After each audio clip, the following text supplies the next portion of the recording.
ang second tranche ng ayuda mula sa Social Amelioration Program o SAP ang mga benepisyaryo sa mga lalawigan sa Central Luzon. Ayon sa Department of Social Welfare and Development o DSWD Region 3, nakasaad sa Bayanihan Heal as One Act na lahat ng lugar na sasailalim sa General Community Quarantine ay hindi na kasama sa SAP.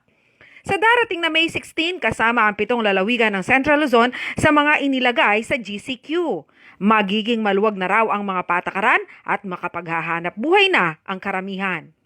Ngayong nasa GCQ na tayo, yung mga iba makakalabas na, meron na silang access sa trabaho nila, no, at sa mga iba pang mga pangangailangan nila. Yung iba naman ay hindi. Ito naman ay yung Social Amelioration Program kasi ay nakasaad na ibibigay lamang doon sa mga community na under ECQ. Bagamat mahihinto na ang SAP, dapat ay tuloy pa rin umano ang pagsaklolo ng lokal na pamahalaan sa mga nangangailangan. So kapag nasa GCQ na tayo, inaasahan ng national government, nakakayanin ng local government unit yung mga matitira pa na hindi pa makakapagtrabaho. So tuloy-tuloy pa rin yung serbisyo at mga programa ng ating lokal na pamahalaan para sa kanila. Nilinaw din ng DSWD-3 na tuloy pa rin ang pamamahagi ng first batch ng SAP.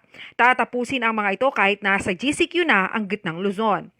Yung first tranche patuloy pa rin. Halimbawa dito sa Region 3 meron pang mga ilan-ilan na munisipyo na hindi pa tapos ng pamamahagi ng first tranche. Kahit na mag-GCQ tayo, tuloy-tuloy pa rin yun, no? Hanggang sa maubos nila yung allotment para sa kanila. Para naman sa mga pinangakuan ng gobyerno sa ilalim ng SAP Appeal System o yaong mga qualified na hindi nasali sa mga benepisyaryo, ikinokonsidera pa rin silang first batch qualifiers kaya tatanggap pa rin sila ng ayuda.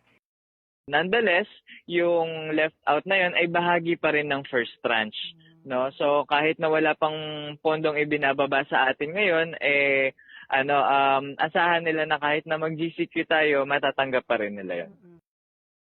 Paglilinaw ng DSWD, wala nang aasahang second tranche ng ayuda ang nasa 1.8 million SAP beneficiaries sa Central Luzon. 1.5 million dito ang kabilang sa poor families, halos 300,000 ang kabilang sa 4Ps. Sila ay patuloy namang tatanggap ng kanilang mga regular na benepisyo. Diyan Lumbang Parungaw, CLTV36 News.